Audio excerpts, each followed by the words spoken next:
This is the Detroit Sports Podcast Network.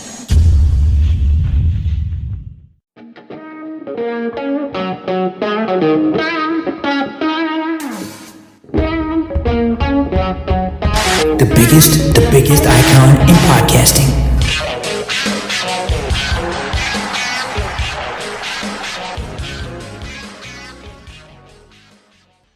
Welcome in, everybody, to this week's edition of the DocNJock Wrestling Podcast. I'm your host, Adam the Jock Straczynski. On today's show, man, we've got a ton to cover.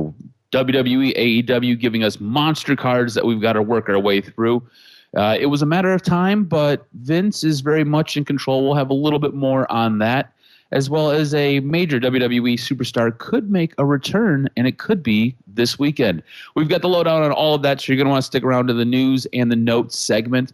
We've got to take a look at a fantastic pay-per-view from AEW. We've got a great pay-per-view on the way.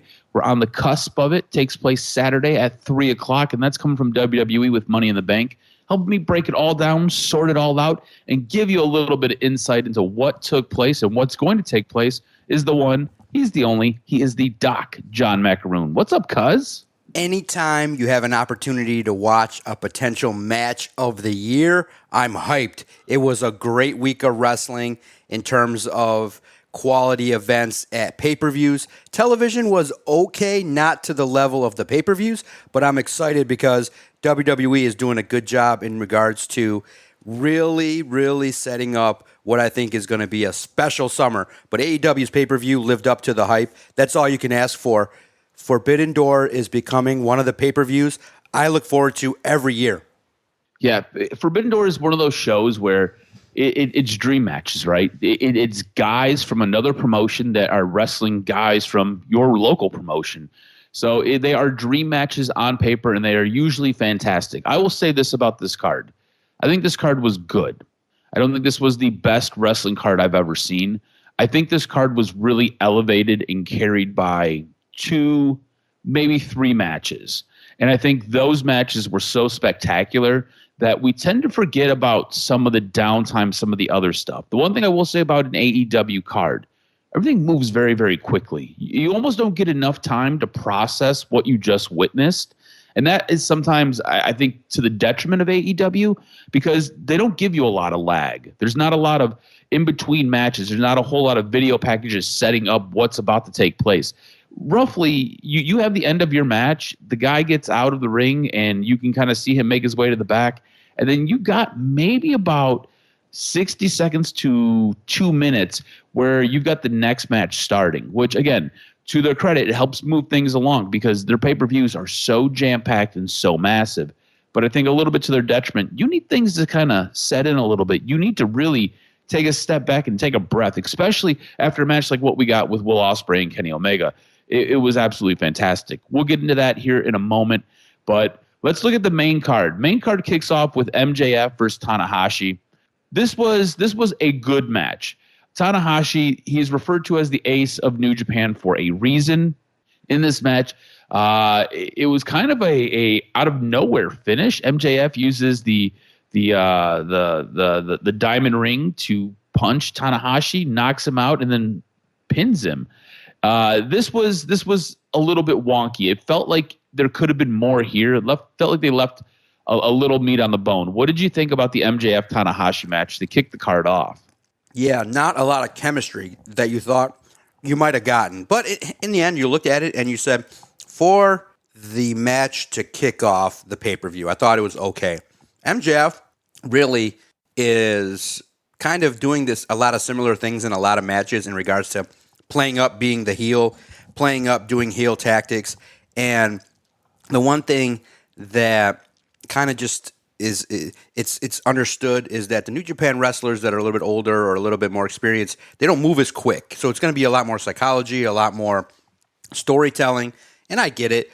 But I think MJF could have gotten maybe a little bit bigger matchup for his situation, but there was never a doubt that MJF was going to leave the Forbidden Door pay-per-view with the title. I just thought that it was funny that he was like, I'm going to come in, I'm going to leave, and that's what I did. And I thought his tweet was hilarious that he scheduled a tweet 8 minutes into the match and had it posted where he's like, I posted this tweet because this match is going to be over. Meanwhile, the match Yeah, is I thought that was funny. Meanwhile, the match is going on, and then afterwards, he's like, I'm out of here. See you, Toronto. Peace. So I thought it was interesting. He is a fantastic heel. He does a really good job. I do think you're right, though. Some of the creativity in his matches, he needs to kind of dip into the bag a little bit more, come up with some new stuff. Big match of the night that everybody was kind of into. Me, not so much. We all know where I kind of fall on the fence of all of this. CM Punk pins Kojima. No big surprise there. One of the matches that I thought was really, really good on this card. Orange Cassidy outlashed Shibata, Daniel Garcia, Zack Sabre Jr. to retain the AEW International title. These four-way matches, the last couple four-way matches we've gotten from AEW, I think have been fantastic. I think they've been great. I think they've told good stories in the ring. I think everybody gets their work in. Everybody gets a moment to shine. I thought this was the same story. I thought this was absolutely fantastic. Everybody got spots. Everybody looked really strong. Everybody looked awesome in this. Orange Cassidy, again, telling the story about how he's the workman, how he goes to work every day and he takes on all challengers. It doesn't matter. And how he is banged up, beat up, but he still finds ways to overcome whatever is laid in front of him. I thought this was really good. I thought this was a good way to showcase a guy like Shibata, showcase a guy like Daniel Garcia and Zack Sabre Jr., and yet Orange Cassidy still comes out the winner. What did you think of this match? Because I was really into this match. I thought this match was fantastic. It was, and you start to realize that Orange Cassidy is starting to creep his way into that next level. Obviously, it was very over when he got to AEW. Now this title run has really done wonders for him. I had the feeling he was going to retain, and it helped me in my predictions, as we'll talk about later. Man, Orange Cassidy is the real deal, and it's going to take something special to take the belt off of him. And even though, yes, his spots are familiar, when he ramps it up, he's among the best in the world. And I think that the crowd really appreciated the work that he did in the victory. Sonata ended up beating Jack Perry. This leads to Jack Perry turning heel. This was a very quick match. I thought Perry turning heel on Hook, I thought it was expected and it was okay. It worked. We'll see what direction this goes. I think everybody really into Hook. We'll see how into Jack Perry as a heel people are. Team Elite beats Team BCC. What did you make of this? This was one of those fatal five ways. I thought it was a fun match. I thought it was interesting to watch. Sometimes these matches are so chaotic and there's so much stuff going on. It's really hard to take it all in. And I think it's even harder if you're there. It's kind of like when we were live for Blood and Guts. There was so much stuff going on that it kind of becomes a little bit difficult to really digest everything. I think at home watching it, you've got a little bit of a better seat to kind of do that, but still, there was so much going on here. Team Elite beating Team BCC. I think this surprised both of us just a little bit. I think we both had Team BCC winning. What were your thoughts on this match? Yeah, I was surprised. You know, you felt like BCC just a little bit better than the Elite. But at the same time, I understand there are some times where you need the face to overcome the heels. And I understand that kind of thinking, especially when you have other matches on the card with different results going on. But I like I said, you understand that this is the kind of match that you put in where there's going to be a lot of high spots, a lot of frenetic energy. You get to see a lot of super kicks. And, you know, even I know the Young Bucks take a lot of heat from a lot of old school wrestlers who say, look, doing moves for the sake of doing moves is not interesting, but they make it interesting. They make it so that you want to see what they're about because they just are going at such a fast pace. And for what their shtick is, they do it very well. And Hangman Page, you got to give him credit always. He's a natural in the ring.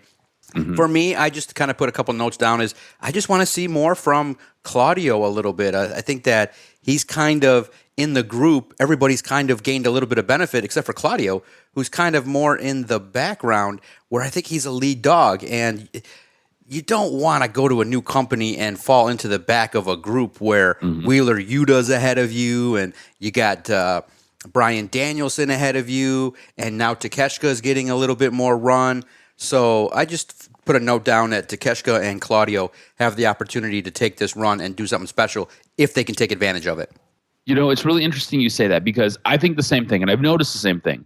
It seems like he's a background player. He's never in the forefront. It seems like he got put in the BCC. It always kind of felt a little bit awkward. To me, it never really felt like it meshed. Wheeler Yuta seemed to mesh. Takeshita, I could see meshing well with the BCC. Claudio, it just feels weird, and he's got a little bit of run with a storyline with Eddie Kingston. He's had it going for a little bit now, but it's never really seemed to go anyplace, and he has never really seemed to take it by the reins and really propel himself forward. He seems like he's incredibly comfortable, basically hanging out in Jon Moxley's shadow, which is unfortunate because, like you said, this is a guy who could be a top dog. We were so excited when he came in, and yet he just kind of falls back and plays the position and plays the role. So it'll be interesting to kind of see what happens. Obviously, we're going to have this Eddie Kingston, Claudio continue to build. This is going someplace. There's obviously some tension between Eddie Kingston and Jon Moxley, but this is going someplace. So we'll see what kind of takes place and if he can kind of propel himself forward and kind of try to not so much break away from the BCC, but break through in the BCC. Well, there's a lot of strong personalities. You really got to be on your game, and you really got to be at the forefront there. Tony Storm retains over Willow Nightingale. Match of the night. This is something that you and I had talked about 4 weeks leading up to this pay-per-view. I still believe this should have been the main event because this match was so freaking good. These guys got 40 minutes. They bled all over the place. They told a story. They told a story within a story. This was an incredible match. The one thing I did not like about this match, Don Callis coming down for the second time. I understand it led to the finish with the screwdriver. I get it. But I did not like Don Callis coming down after getting ejected from ringside. Will Ospreay ends up beating Kenny Omega to become the new United States New Japan champion. Look, I can't rave about this match enough. If there's one match that you need to go watch if you're not a wrestling fan, you want to be a wrestling fan, it's this. This is a match that will transform you. This is on the level of Kenny Omega and Okada. Kenny Omega and Okada a couple years ago had a best of 3 series in New Japan. They were fantastic matches. They were breathtaking. They were awesome. They were actually the matches that I showed my girlfriend and got my girlfriend into wrestling. This is one of those matches. This is an incredible match. Dave Meltzer gave this 6 stars. His scale only goes to 5. He's broken it over the years for a guy like Kenny Omega and Will Ospreay. This was fantastic. I know you have a ton to say about this match. I was blown away. Just the acrobatics, the physicality, the storytelling, the moves, just all of it. All of it was fantastic. I loved this match. I thought it was great. It was the match of the night for me. It was the match that I felt really saved this card and really made this card relevant. What were your thoughts on this match? Absolutely. The Doc's rating was a 6.9 on a scale of 5. I thought it was special. I thought it left you right from the get-go just excited to see a super match, and you realize, okay, these are 2 dudes like Bret Hart and Shawn Michaels that have the chemistry. And my first note was Kenny Omega needs to be a singles wrestler superstar. Like, let's go. Put him in with MJF. Put him in with Orange Cassidy. Like, the dude doesn't need to be in a trio.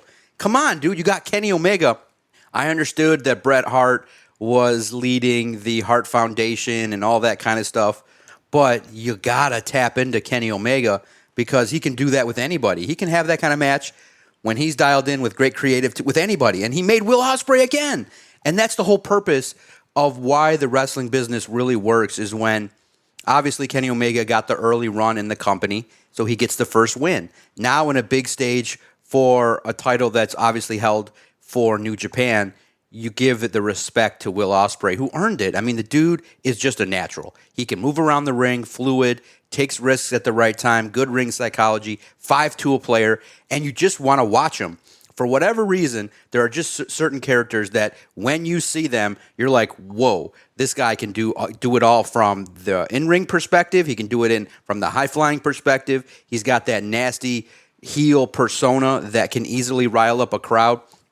And I just thought that, man, the only note that you need to take from this match is, when's the next one? Let's go. Let's get it. Let's get it popping somehow for England. Let's get it popping on a big stage.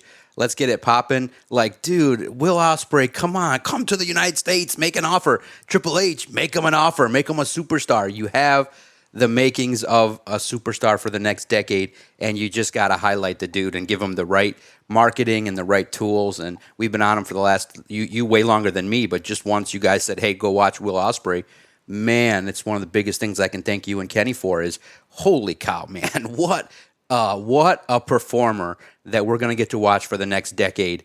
And you just have to follow his career. And yeah, Don Callis, that's what he's going to do. He's going to establish himself as the heel manager. And good for him to earn that spot. Dude's put in the time, and now he's got a fan in Tony Khan, who's going to give him some run as the nasty heel manager like Bobby Heenan. And it's easy to hate Don Callis. He's got that pinhead, like just somebody that you just know is a weasel kind of mentality. So it was great to see, man. I can't wait to watch it again. I've seen it once, straight through, eyes glued to the computer, and had an opportunity to enjoy it thoroughly, top to bottom. Yeah, it's one of those things where I think specifically for you, over the course of, I would say maybe 3 years, maybe 2 years even, the more and more that you've been exposed to a guy like Will Ospreay in his matches, the bigger a fan you have become. And now you are solidified in his camp, and rightfully so. He is so impressive. Him and Kenny Omega, I could watch these guys literally wrestle forever because they put on such great shows, and this one was fantastic. And like I said, I felt like at the time where this match was placed, I felt like it should have been the main event. I still believe it should have been the main event because I don't think any match on this card lived up to this match. But at the time when this came in, I really felt like it helped save the rest of this card. It really helped pull this card back because going into this point, it was the Orange Cassidy, Shibata, Daniel Garcia, Zack Sabre Jr. match that I was like, okay, that's a really good match. Everything else has been okay to this point. This was otherworldly. This was incredible and exceptional. We had Sting, Darby Allin, and Naito defeat Jericho, Sammy Guevara, and Suzuki. And then we got to our main event. And the main event told a good story. In the main event, this set up for another match in the future. And if you listen to anything from the presser afterwards, Bryan Danielson basically said as much. There's going to be another match. Bryan Danielson forces Okada to tap out. Bryan Danielson wrestled the last 10 minutes of this match with a broken arm. His arm was, if you look at your arm, hold your arm out and look at the back of your hand. Your forearm has two bones in it, and it's the bone closest to you was snapped in half. Like, it was bad. This man wrestled another 10 minutes, and his move includes using that arm to force you to tap out. That's why he had to modify it and use his feet. How good of a wrestler is Bryan Danielson where he can take his own finishing move, break an arm, and then modify it using his feet? This was incredible. He forced Okada to tap, which I think was shocking to all of us. If you were going to pick Bryan Danielson to win this, we did not. We thought Okada was winning this. You were picking Bryan Danielson to win this.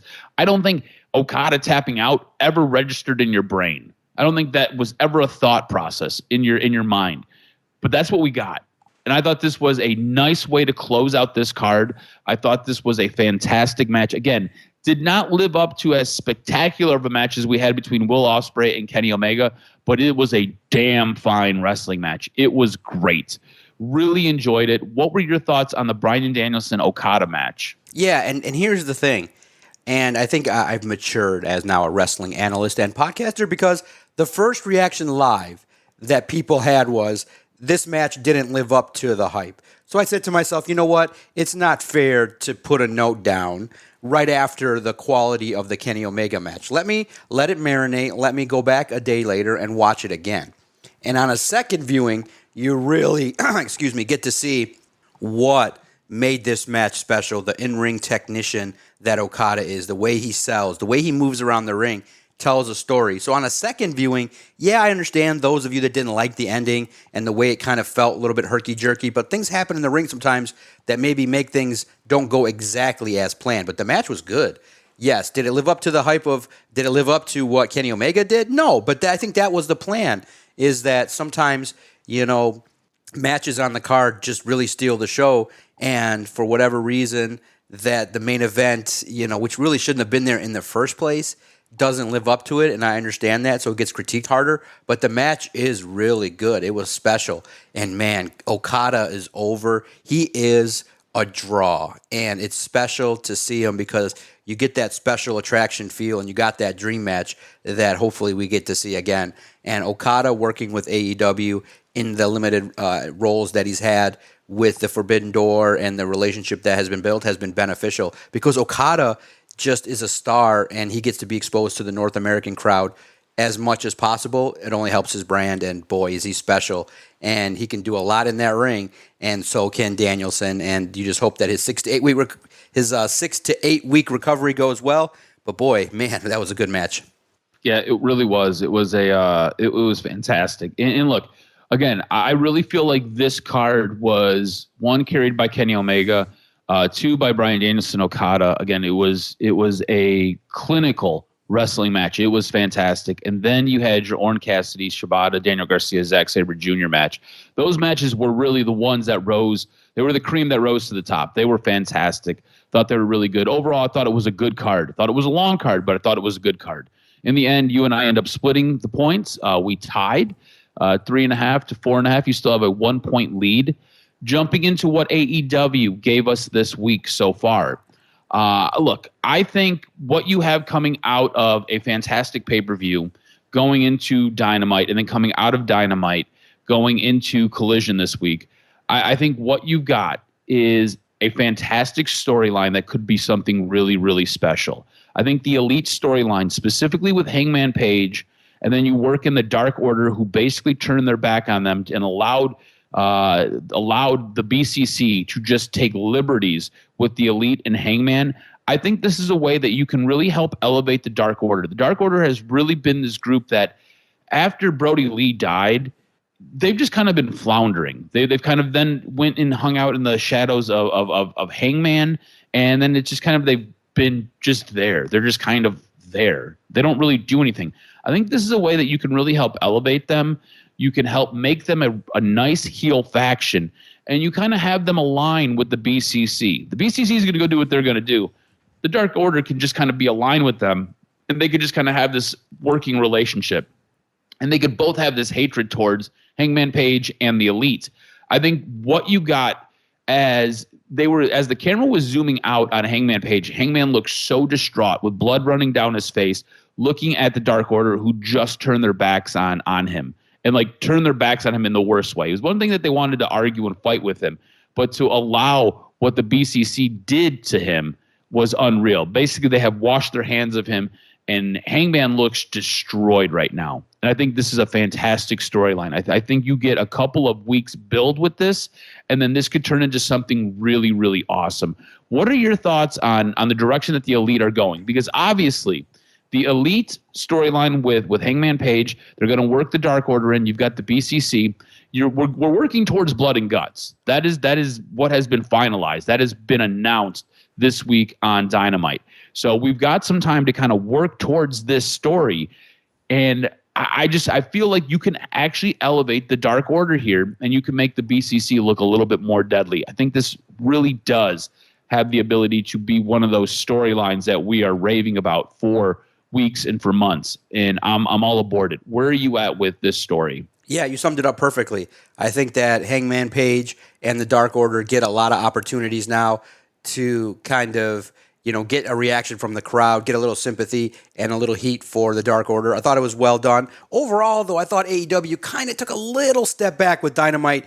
Maybe didn't capitalize on the momentum of Forbidden Door as much as they could have. Obviously, some stars not there. But I looked at the shows this week, all in all, with AEW. It's interesting to see the ratings are not as great as you would like, and I'm wondering why. Is it because, the summer months, it's naturally slower? But in regards to what's been going on with the top storylines, they are getting better. They're working their way back to the creativeness that made AEW special, and it's good to see. And now you can't wait to see some new stars getting elevated. Yeah, it'll be interesting to kind of see where we go from here. There's a lot at play with AEW, and look, I think the specifically the build to Blood and Guts, and specifically the build to this match, it'll be nice to see a guy like Takeshita get built up more. Like you said earlier, he feels like he has the ability to be incredibly special. Like to see Claudio take that next step forward. I think the storyline with Hangman, I think Hangman is incredibly special, but there's a way you can help elevate him. So there's a lot going on with AEW. We'll see what happens going forward. Let's jump into WWE. Now, like you said when we opened this show, it kind of felt like wrestling programming this week was good, but it felt like it kind of missed the mark. And that was my impression with both Raw and SmackDown. I think they missed the boat a little bit with their Money in the Bank go-home shows.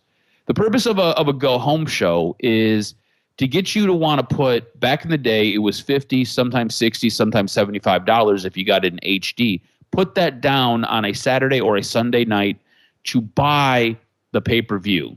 It was to get you to want to reach in your pocket and spend that money. Now, things have changed. You can get Peacock for $4.99, and you can watch the pay-per-view. And I think because of that, WWE specifically has got a little bit lax with their go-home shows. I don't think Raw really did anything to get me interested in this pay-per-view.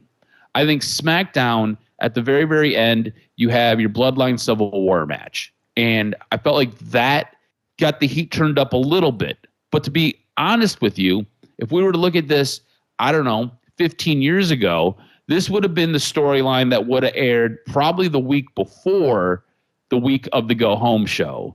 So I feel like, again, the boat has been missed. This has been a common theme, especially with WWE, with their pay-per-views. Did you feel the same way? Do you feel like WWE has just kind of let their foot off the gas a little bit with these go-home shows, and they don't give you what they used to give us? Yeah, but I think that's the reason why you explained it, is that they already know people are going to watch the pay-per-view because they have the acquisition of new subscribers in regards to Peacock is not going to be overwhelmingly high week to week. It's not like you're going to get 100,000 new subscribers based off of one Raw show.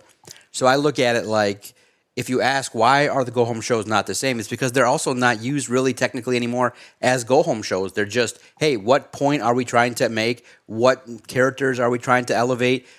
I think the mission is no longer sell the pay-per-view because they do such a good job with the video package. They have a digital outlet, YouTube. They have shows like The Bump that air on Peacock that can do a lot of the talking points. You have the network's podcast with Corey Graves. So I think if you ask the question, why are the go-home shows different? It's because they're not used technically anymore as go-home shows. They're just used to further the mission at hand. And I think that's what's going on, is that, hey, we got a show to put on. Vince is like, okay, who needs to get a little bump here, a little bump there? And then he's like, Triple H, what do you want? Okay, let's change that up real fast. And what do I want to do to get some entertainment? And what ends up happening is you're not getting the highlighted emphasis on the stuff that we want to see.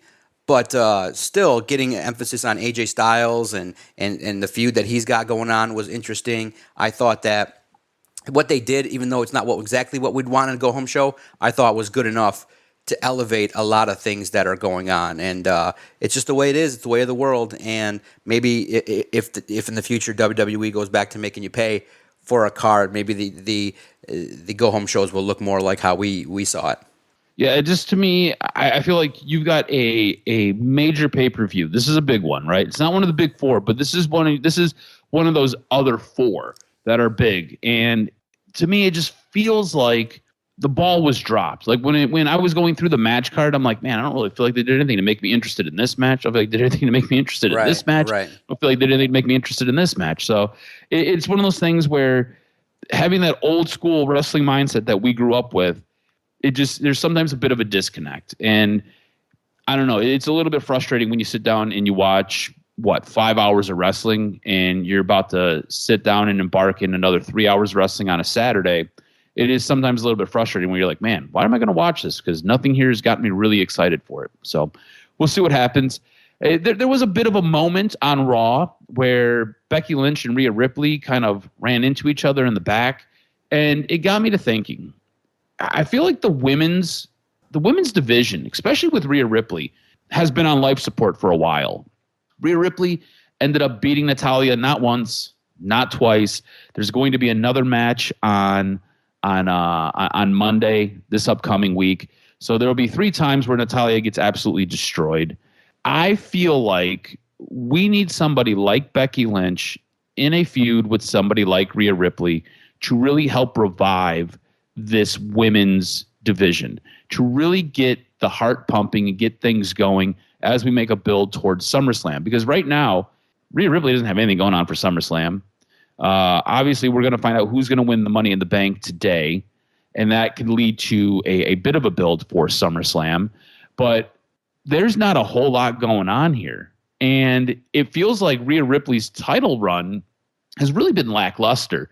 It really feels like she's been kind of put in a role where she's got to be Dominic's mouthpiece when the crowd drowns out Dominic.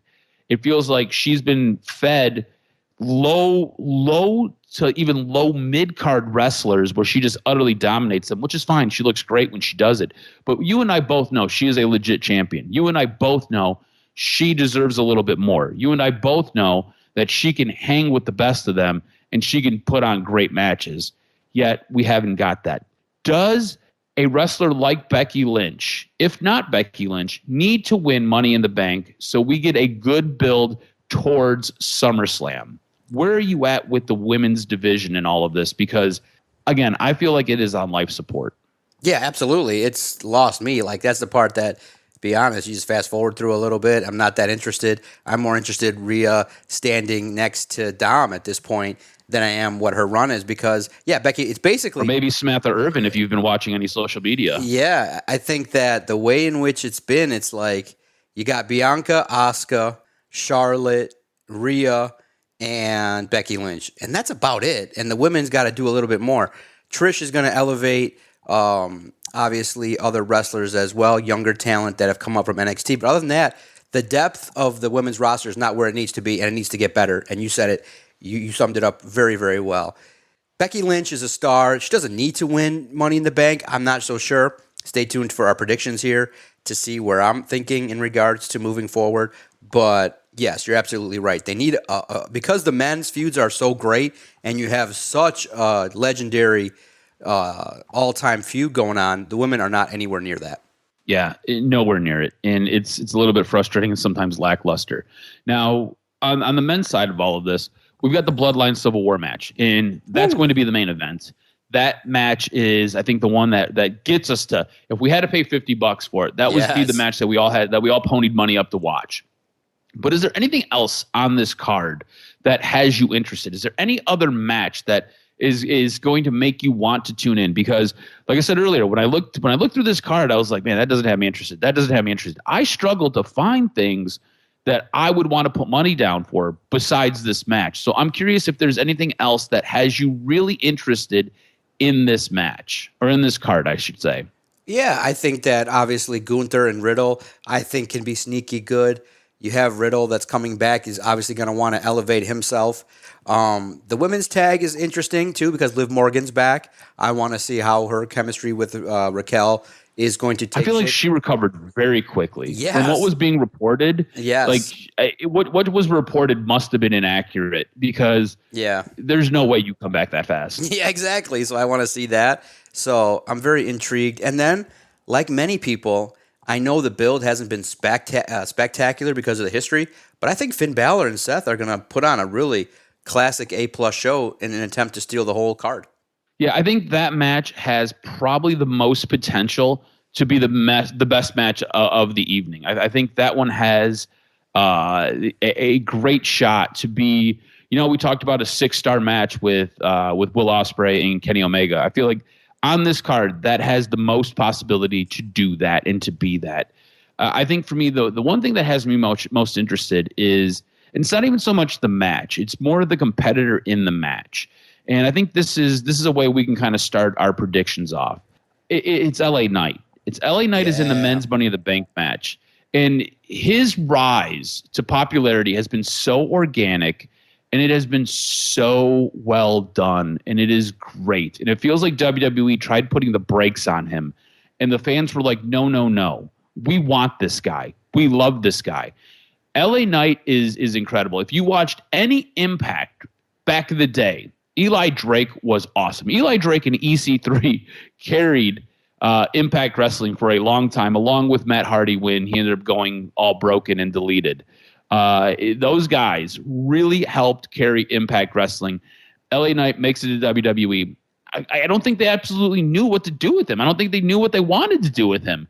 And I think he has kind of forced his way onto the scene, and they were like, hold up, bro. And he was like, nah. I'm going to tell you how it is. And he has risen to the top, and the fans are so far behind him. And it is awesome to watch him and watch him interact. You can give this guy a microphone. And I feel like we talk about how John Cena can just annihilate people on the microphone. John Cena cutting promos was incredible. I feel like LA Knight and John Cena could go toe-to-toe.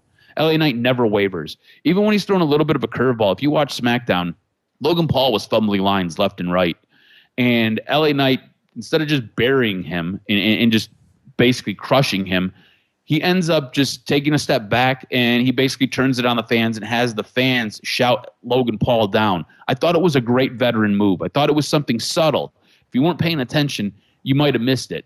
I thought it was an awesome move that LA Knight did, and I thought it was a way to not just keep Logan Paul elevated, but also just kind of show how mature he is and what he can do. And it's kind of like a nod to the back, like, look, I could have just crushed this guy, and I could have really just smothered him. But I know you guys have a lot of hopes for him, and I'm just going to do it this way. And it was better, and it was awesome, and it was great. And because of who he is in this match, you've got Ricochet, you got Nakamura, you got Escobar, you got Butch, who's going to be the local favorite. You got LA Knight, Damian Priest, and Logan Paul. There's a lot of big names in here. There's a lot of people who can win this.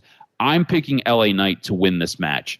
Who do you have winning the men's Money in the Bank match? Yeah, absolutely. It's LA Knight. I don't care who is in the match. LA Knight is the most over character. It's perfect. You know what? You can milk it similarly that as others did that took a long time. You don't even have to have him rush it at SummerSlam. You don't have to have him rush a cash into anyone. You can have him take his long time like Carmella did when she took it for like 270 days and just milked it. I'm Money in the Bank. It's just going to be great. The match in and of itself has a chance to elevate LA Knight as long as he's kind of back and forth. You maybe give Ricochet that little nod where you think he's going to win, and then LA Knight goes up and gets it. It's got to be LA Knight closing it out, getting up there, and the crowd's going to go crazy. LA Knight all day, baby. I can't wait. I think that's what everyone's looking forward to is LA Knight, Mr. Money in the Bank. It's going to be perfect. All right, let's take a look at the women's Money in the Bank ladder match. You've got Zelina Vega, Becky Lynch, Bayley, Io Sky, Trish Stratus, and Zoe Stark. Who do you have winning this one? This is tough because you got Trish Stratus in there, and she could milk it for all it's worth with the heel stuff. But who I want to win would be Zoe Stark because I think she's the next up-and-coming star that would need something like that. So if I'm wrong, I think it's going to be Zoe Stark, but I think you're right. I think your explanation of what's going to happen makes complete sense, is that you need Becky Lynch. I mean, she's the biggest star in the match, so would they do it to give it to Bayley to add some heel heat? I don't think she's big enough anymore, so I think it's going to be Becky Lynch. But if it was me writing it, it would be Zoe Stark. So same deal, right? I'm looking at the competitors in this match, and I'm like, who could do something with, like, who could this really help elevate? And that's how we used to look at the Money in the Bank. Who could it help elevate? Zoe Starks, I'm telling you, if you don't like her, that's fine. She's going to be a star. She was awesome in NXT. I think she has the appeal and she has the ability to get over more on the main roster. There are some wrestlers who really thrive and survive in NXT. And then they get called up and they just kind of lose their way a little bit. I think Zoe Starks was a little bit different. I think she did a good job in NXT. I thought she was very good in NXT, especially when some of the rough edges got rounded off on her. I think she has the ability to be a superstar. She's got a look. She's physical. I think she can cut a very good promo. The moment never seems too big for her. She does a great job. But all that being said, women's division's on life support. Whenever it's on life support, they always return back to a couple of wrestlers, and you mentioned them earlier. It's usually Becky. It's usually Charlotte. It's usually Asuka. It's these three that they turn back to really help revive it and keep it going and push it forward. Sometimes Bayley, but I think Bayley's in this weird spot right now. I think Becky wins this, and I think we get a nice build towards SummerSlam.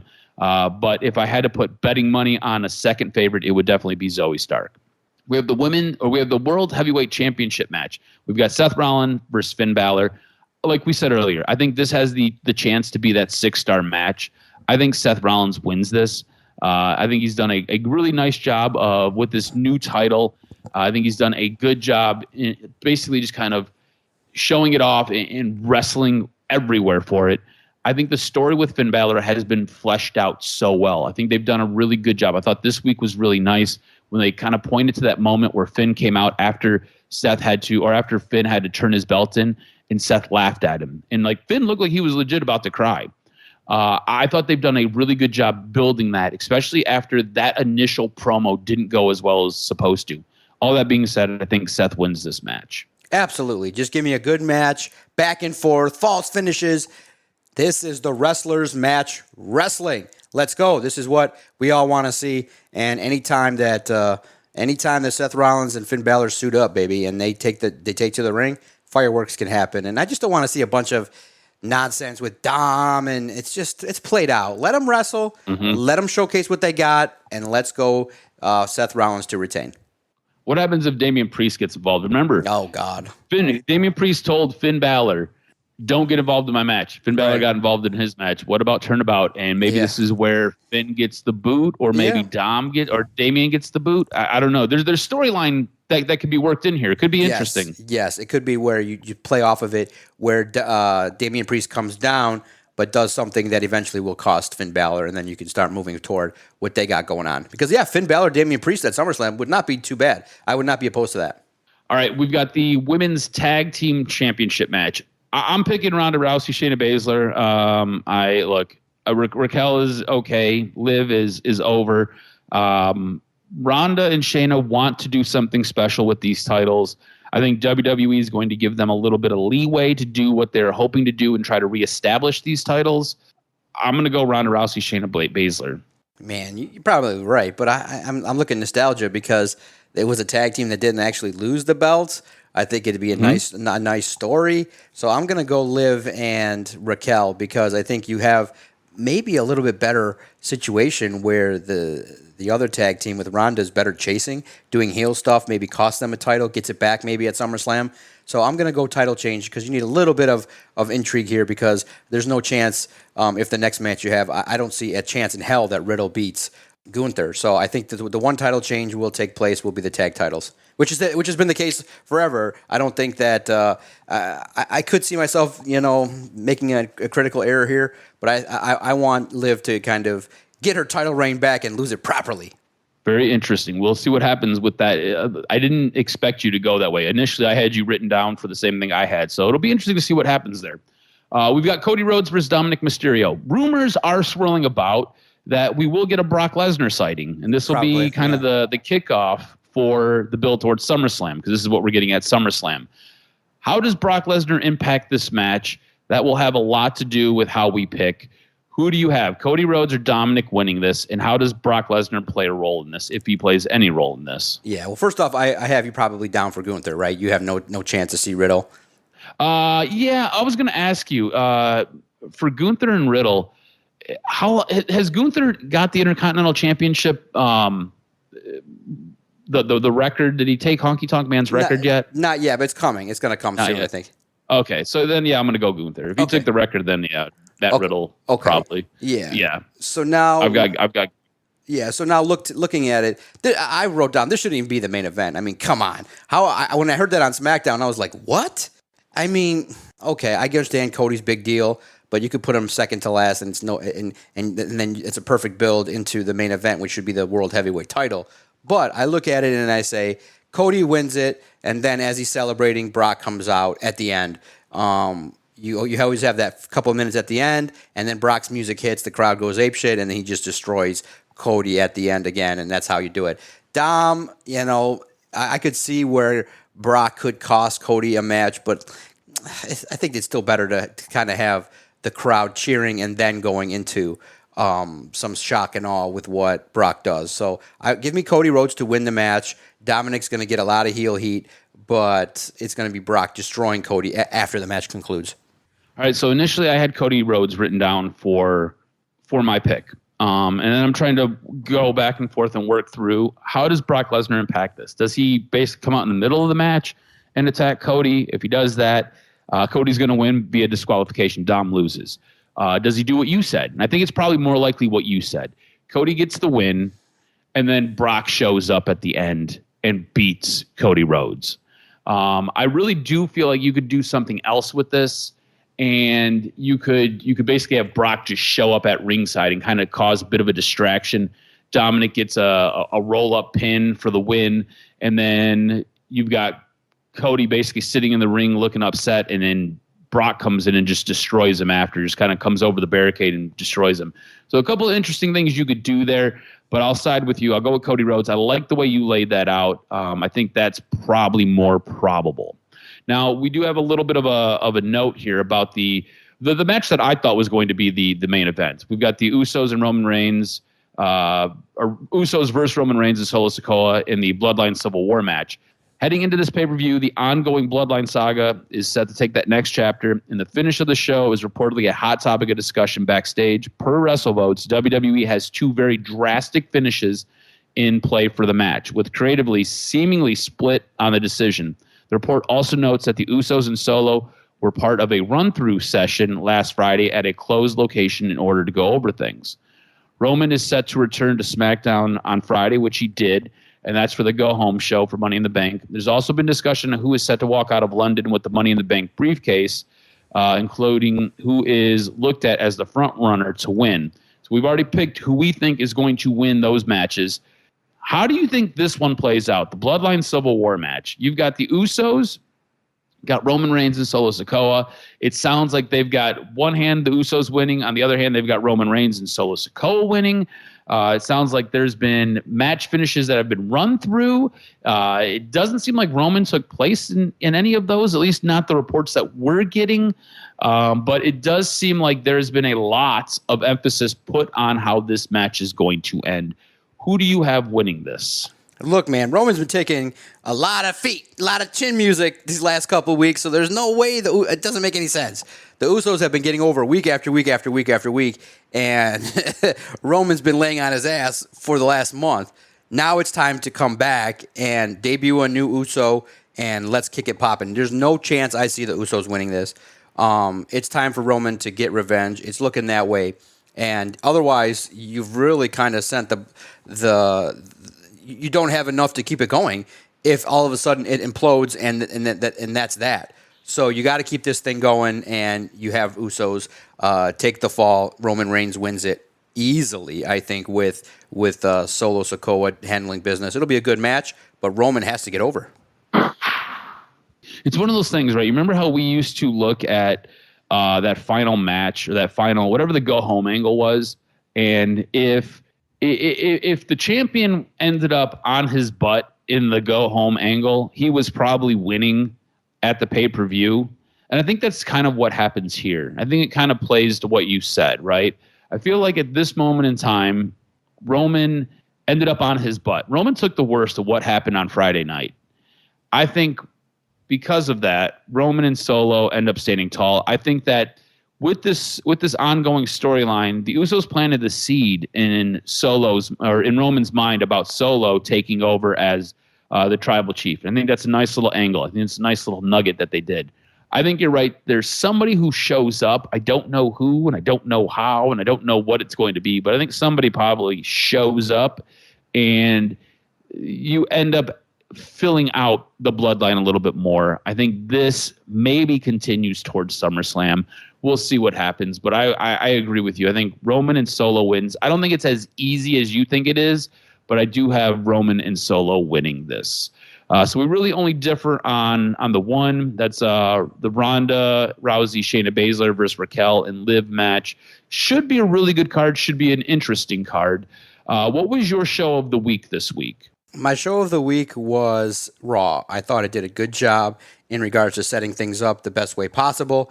And I'm liking how everything is shaking out in regards to, feuds that can be done, especially after the pay-per-view. So I thought Raw definitely had a nice flow to it. I thought Collision was a little bit better than the first episode, but I think it can do still a lot more to build intrigue and kick it off. SmackDown was really good too, especially highlighted by the ending. But for me, it was Raw. I thought it was the best show of the week.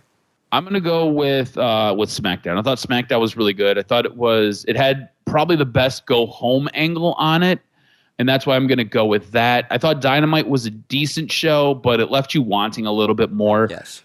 So I'm going to give my half point to SmackDown. like you said earlier, I felt like the shows this week were good, but they could have been better. They were lacking a little bit. So we'll see what happens next week. We've got a great pay-per-view scheduled for later on this afternoon.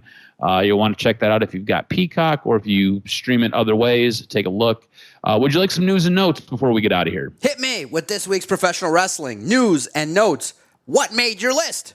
It was a matter of time, but Vince is very much in control. Since WrestleMania, it has become a regular thing for Vince McMahon to be part of pre-show creative meetings, usually remotely, and to make some changes to the creative plans. In the last 2 weeks on both Raw and SmackDown, Vince has made wholesale changes to match cards and drastically changed the episodes. Speaking on Wrestling Observer Radio, Dave Meltzer said Vince has taken more and more interest in this. Today's Raw was another example of this. This was actually on Monday when he said this. This was Vince's show. This was backed up by PW Insider, which reported before Raw started, the show would have a lot of Vince McMahon fingerprints on it. Last week on Raw, Vince redid the first 30 minutes of the show, and last week on SmackDown, 3 advertised matches were scrapped in favor of what Vince wanted to show. Reports are that there is growing concern and frustration in the back among the creative team, and talent is uneasy with Vince taking and gaining more control. Those behind the scenes at WWE are working to, in their words, Vince-proof the show. So expect to see more advertised matches as Vince likes to make good on what's being advertised, even though he scrapped 3 advertised matches the previous week. So we just have to kind of wait and see what takes place there. A major WWE superstar could make a return very soon. After over 13 months on the sidelines due to a serious back injury, Randy Orton may be nearing a return. According to a new tweet from Worked Wrestling, Orton's comeback could come as soon as Saturday at Money in the Bank from London's O2 Arena. Worked Wrestling states, Randy Orton is expected to be nearing a return, possibly even as soon as this weekend's Money in the Bank. Orton has been out of action since May of 2022 with a serious back injury. Late last week, Kurt Angle on his Kurt Angle Show podcast said that Orton was potentially nearing a comeback. Angle said, Orton's doing good, man. He's recovered from his back surgery. I think he's going to come back pretty damn soon. He's doing much better. Yes, he's coming back to life. Regarding Orton's posting more on social media. According to this Hall of Famer, this WWE Hall of Famer, CM Punk had a very negative impact on this aspect of WWE. Speaking with Sportskeeter's Bill Apter, Sergeant Slaughter recalled Vince McMahon scripting promos word for word after Punk swore during a TV segment. Discussing the incident, Slaughter said, I was told that CM Punk was using the F-bomb on live television, and Vince got a little upset about that. He just said, that's it. No more ad-libbing. We're going scripted, everything. So I know what people are saying. I'm not going to lose my sponsors and my TV show if I don't. So the business went in a bit of a different direction. Reports have indicated that top WWE stars have been given looser promo guidelines since Triple H took over creative in July of 2022. However, the word-for-word promo had been a struggle for many performers in WWE. I think it kind of took away from the part that we enjoyed. We enjoyed that verbal back and forth. It sometimes became a little bit awkward, a little bit wonky. And in sad news, we have to report the passing of Darren Drozdov. Former WWE superstar Darren Drozdov suffered an in-ring injury in 1999 that left him paralyzed from the neck down. He died Friday at the age of 54. WWE announced Drozdov's passing and included a statement from Drozdov's family, which read in part, we are sad to share our beloved Darren passed away this morning of natural causes. There are no words to convey the deep sense of loss and sadness we are feeling right now. Drozdov's athletic career began in football as he played collegiately at the University of Maryland as a defensive lineman. After going undrafted in the 1993 NFL draft, Drozdov signed with the Denver Broncos and appeared in 6 games during the 1993 season. His NFL career is best remembered for an incident that saw him vomit on the football during a Monday Night Football game, earning him the nickname Puke. Drozdov last played football professionally for the Canadian Football League's Montreal Alouettes in 1996 before signing with WWE and making his debut in the company in 1998. Drozdov would go on to be part of the Legion of Doom, acting as Animal's partner for a time. He also competed in the Brawl for All competition, which was infamous. In October of 1999, just about a year and a half into his WWE career, Droz was seriously injured during a match against D'Lo Brown at a SmackDown taping on Long Island, New York. Droz landed on his head during an attempted powerbomb and broke his neck, rendering him a quadriplegic. He spent the final 24 years of his life in a wheelchair and was unable to walk, but Droz showed remarkable character as he placed no blame on Brown for the life-altering injury, saying he harbored no hard feelings for the incident. Darren Drozdov was 54 when he passed on Friday. And that's going to do it for this week's wrestling news and notes. Make sure you follow Adam on Twitter at AdamRSJROZ. Follow the network at Detroit Podcast. A great opportunity to check in. Hey, you just may find a podcaster talking shit to a wrestler. It was great to get an opportunity to say last week that we wanted to get up close and talk to The Miz, and the DSP virus continues to spread all over the internet, the NFL world, the podcast world, and the best part of wrestling is the fact that you can talk a little shit and give a little back. As The Miz was walking off a tee shot, he missed a putt, a close putt, really, relatively speaking, and I had the chance to just turn on the camera and say, hey, I know you're feuding with Tommaso Ciampa, and I said, hey, I think Tommaso would have made the putt, which is ridiculous, and I should have kept filming, but he goes, come, get out of here, and I turned off the camera, and then he's like, nobody, he thought for a second, he said what he said, and then another 5 seconds later, it stewed with him a little bit more, and I knew it, because he's like, I turned off the camera, 4 seconds passed, and he was like, nobody in WWE can even golf like I do. And he walked off, so I know I got under his skin. And it was hilarious. And then he was gracious enough to give me an interview, probably not knowing exactly that I was the clown that turned on the camera and talked shit. But it was fun, all light, and that's what makes wrestling fun, is the shit talking, the feuds, the analysis, and let's hope this week's wrestling delivers. Adam always brings the great news, great content, great analysis of wrestling. Make sure you hit him up if you have any disagreements, or hit us up at the network. Thanks, cuz I can't wait next week to fire this up again and break down Money in the Bank, where hopefully L.A. Knight, wins it, and we have an opportunity to kick off another major star throughout the summer. Podcasting time is over. Let's get after it, cuz. Hope you have a great weekend.